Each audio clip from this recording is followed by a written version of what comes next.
Jaipur pink city press club में आयोजित press वार्ता में उदय मोटर की सुप्रिया खयालिया ने रॉयल इनफील्ड पर कोर्ट के आदेश की अवमानना का आरोप लगाया। सुप्रिया के अनुसार उनके पति कपिल खयालिया 2012 से हनुमानगढ़ में रॉयल इनफील्ड की डीलरशिप चला रहे थे, जिनका दिसंबर 2023 में निधन हो गया। कंपनी ने परिवार को सहयोग का आश्वासन दिया, लेकिन मार्च 2024 में बिना सूचना उनके डीलरशिप का टर्मिनेशन आदेश जारी कर दिया। सुप्रिया का कहना है कि रीजनल अधिकारियों ने किसी अन्य व्यक्ति को डीलरशिप देने की सांठगांठ की है और कोर्ट द्वारा आर्बिट्रेटर नियुक्त करने के आदेश की भी अनदेखी की है। नए डीलरशिप के होर्डिंग्स देखकर उन्हें एहसास हुआ कि कंपनी कोर्ट के आदेश का पालन नहीं कर रही।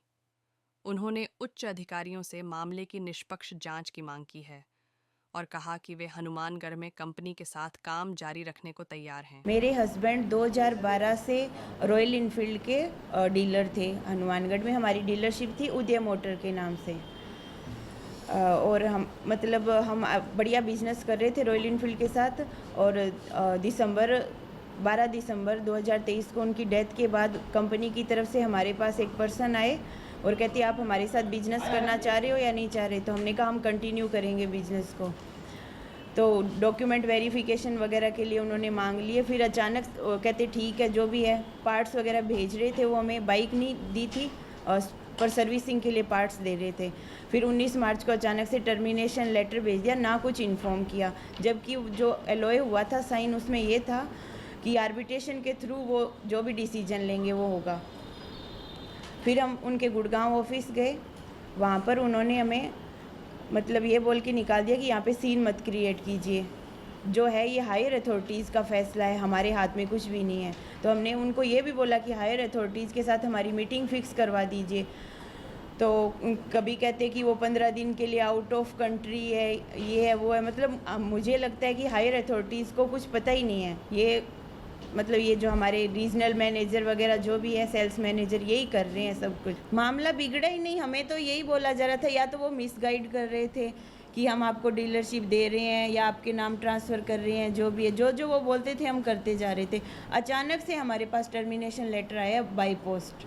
तो हमने वो देखा कि ये क्या है, तो हमने उनको कॉल किया, कॉल नहीं अटेंड किया। फिर जयपुर आए उनके ऑफिस में, तो कहते 7 दिन के लिए हॉलीडे पे है वो। के बाद हम गुड़गांव ऑफिस गए, तो वहाँ भी यही सेम आंसर मिला कि 15 दिन के लिए वो आउट ऑफ कंट्री है। तो फिर हम उनका आयशर ग्रुप का एक और ऑफिस है गुड़गांव में, तो हम उनके उस दूसरे ऑफिस में गए जो कंपनी के सीसीओ है यादवेंद्र जी गुलेरिया। हमने कहा कि आप इनसे हमारी अपॉइंटमेंट करवा दीजिए। तो वहाँ भी हमें यही आंसर मिला कि वो भी आउट ऑफ कंट्री है। तो हम समझ गए कि भी एक साथ कंपनी के सारे जो भी है सीनियर अथॉरिटीज़ वो आउट ऑफ कंट्री। तो ये हमें मिसगाइड ही करें या हमारे साथ जो भी कर रहे हैं कि गलत कर रहे हैं। तो फिर हमने आके कोर्ट केस फाइल किया था 9 अप्रैल को हनुमानगढ़ के सिविल कोर्ट केस में। कोर्ट ने भी यही ऑर्डर दिया कि आप इनके साथ आर्बिट्रेशन करो। जो ये आपने एग्रीमेंट कैंसिल किया वो कैंसिल नहीं है इनका। अभी तक इनका जब तक आर्बिट्रेशन नहीं करते कोर्ट इस एग्रीमेंट को कैंसिल नहीं मानती है। पर उन्होंने कोर्ट के इस ऑर्डर का भी कोई रिस्पॉन्स नहीं दिया। और यहाँ तक कि हम उनको कंटिन्यूसली मेल कर रहे हैं, उनका कोई रिप्लाई नहीं कर रहे। हमने जो कोर्ट के ऑर्डर थे उनको उदय मोटर के नाम से पोस्ट किए, तो उन्होंने वो रिफ्यूज्ड बोल के रिटर्न कर दिए। डॉक्यूमेंट तक एक्सेप्ट नहीं कर रहे वो। या तो हमें डीलरशिप दी जाए, पहला तो हमारा यही है। अगर डीलरशिप ना भी दे रहे तो जो हमारे 7-8 करोड़ की इन्वेस्टमेंट हुई है, हमारी पूरी लाइफ की सेविंग, हमारे सब कुछ हमने इस डीलरशिप में लगा दिए, वो सब उसके बिना तो हमारा काम चलेगा नहीं। तो या तो हमें हमारा हर्जाना दिया जाए या फिर हमें डीलरशिप दी जाए। पहली प्रायोरिटी हमारी डीलरशिप है।